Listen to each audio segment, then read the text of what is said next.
নোয়াখালীর চাটখিল উপজেলায় বদলকোট বাজারে আগুন লেগে অন্তত 15টি দোকান পুড়ে গেছে। ক্ষতির পরিমাণ 1,50,00,000 টাকা।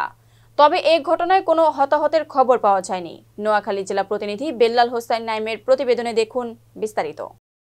সোমবার দুপুর 3টার দিকে এই অগ্নিকাণ্ডের সূত্রপাত হয়। এতে প্রায় 1,50,00,000 টাকার ক্ষয়ক্ষতি হয়েছে বলে দাবি করেছেন ক্ষতিগ্রস্ত ব্যবসায়ীরা।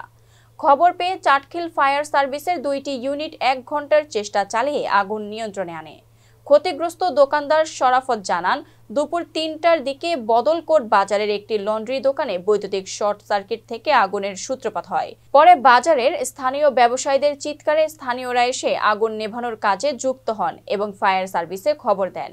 এর মধ্যে আগুনের লেলিহান শিখা চারদিকে ছড়িয়ে পড়লে মুদি, গার্মেন্টস, ফার্মেসি দোকান সহ 15টি দোকান পুড়ে যায়।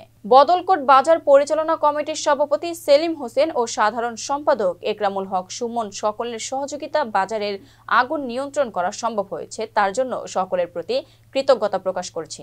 বাজারে আগুন লেগে Shahjahan pharmacy, Shahid bedding store, TM electronic, Patwari pharmacy, Riya store, Shahnaz মুদি দোকান, Monir laundry, Kajal store, Maa enterprise, Islamia পাঠাগার, Abrar coffee house, Maa medicine, Allah Dan agro, দাদানাতির হার্ডওয়্যার ও মজুমদার ট্রেডার্স পুড়ে ছাই হয়ে গেছে।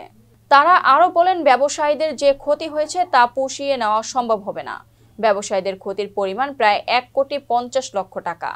তাই প্রশাসক ও রাজনৈতিক নেতৃবৃন্দর প্রতি আহ্বান জানাবো ক্ষতিগ্রস্ত ব্যবসায়ীদের পাশে দাঁড়ানোর জন্য, যাতে ব্যবসায়ীরা ব্যবসা শুরু করতে পারে। বদলকোট বাজার পরিদর্শন করেন উপজেলা প্রশাসনের পক্ষ থেকে উপজেলা প্রকল্প কর্মকর্তা সুব্রত চন্দ্র দাস, উপজেলা বিএনপির আহ্বায়ক অ্যাডভোকেট আবু হানিফ, পৌরসভা বিএনপির আহ্বায়ক শামসুল আরিফিন শামীম, উপজেলা বিএনপির সদস্য সচিব শাহজাহান রানা, যুগ্ম আহ্বায়ক আনিস আহমেদ হানিফ, উপজেলা জামায়াতে ইসলামীর আমির মাওলানা মহিউদ্দিন হাসান, সেক্রেটারি নূর হোসেন রিয়াদ সহ রাজনৈতিক ও সামাজিক নেতৃবৃন্দ।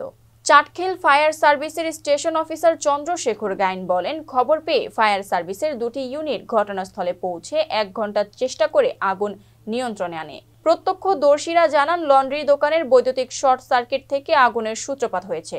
এতে প্রায় ছোট বড় 15টি দোকান পুড়ে যায়। তবে ক্ষয়ক্ষতির পরিমাণ এখনো জানা যায়নি।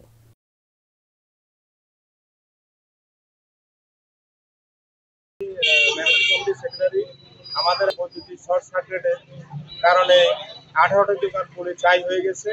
আমাদের এই 18 দোকান ছাই হয়ে পুড়ে যাওয়ার পিছনে প্রায় 1.5 কোটি টাকার মতো ক্ষয়ক্ষতির সম্মুখীন আমরা হয়েছি। রাজনৈতিকবিদ, প্রশাসন, সরকারের কাছে অনুরোধ করব, আমাদের এই ব্যবসায়ীদেরকে বাঁচানোর জন্য সর্বাত্মক সহযোগিতা করবে, এটাই আমাদের কাম্য।